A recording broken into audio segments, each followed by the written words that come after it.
নমস্কাৰ আজি আমাৰ সকলোৰে প্ৰিয় হিৰেণ ভট্টাচাৰ্য ডাঙৰীয়াৰ ছবি এখন কেনেকৈ আঁকিব পাৰে তাকে মই আপোনালোকক ইয়াতে দেখুৱাবলৈ গৈ আছোঁ যদি ভাল লাগে লাইক কৰিব শ্বেয়াৰ কৰিব আৰু ছাবস্ক্ৰাইব কৰি দিব বলকচোন আমি ড্ৰয়িংখন ষ্টাৰ্ট কৰোঁ প্ৰথমতে আমি কি কৰিম এখন পেপাৰত এনেকৈ গ্ৰিড এখন বনাই ল'ম যদি আপোনালোকে নেজানে কেনেকৈ গ্ৰিড বনায় লিংক ডেছক্ৰিপশ্যনত আছে গৈ পিনে আপুনি চাই ল'ব আৰু এনেকুৱা এখন গ্ৰিড আপুনি বনাই ল'ব তাৰপিছত আমি ইয়াৰ পৰা এটা পাৰ্টিকুলাৰ বক্স ছিলেক্ট কৰিম তলৰ ফালৰ পৰা D আৰু ওপৰৰ ফালৰ পৰা 3 যোনটো এই পাৰ্টিকুলাৰ বক্স আছে এই পাৰ্টিকুলাৰ বক্সটোৰ পৰা আমি ড্ৰয়িংখন ষ্টাৰ্ট কৰিম ইয়াতে মই ড্ৰয়িং কৰিবৰ কাৰণে গ্ৰিড টেকনিক ইউজ কৰি আছোঁ গ্ৰিড টেকনিক একদম সহজ পদ্ধতি হয় এইটো পদ্ধতিত যদি আপুনি বনাই যায় আপোনাৰ যোনখন ড্ৰয়িং থাকে একদম পাৰফেক্ট হয়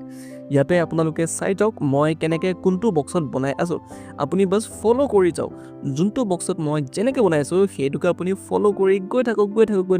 আৰু একদম শেষত আপোনালোকে দেখিবলৈ পাব আমাৰ যোনখন ছবি আছে এইখন একদম পাৰফেক্টলি কমপ্লিট হৈ গৈছে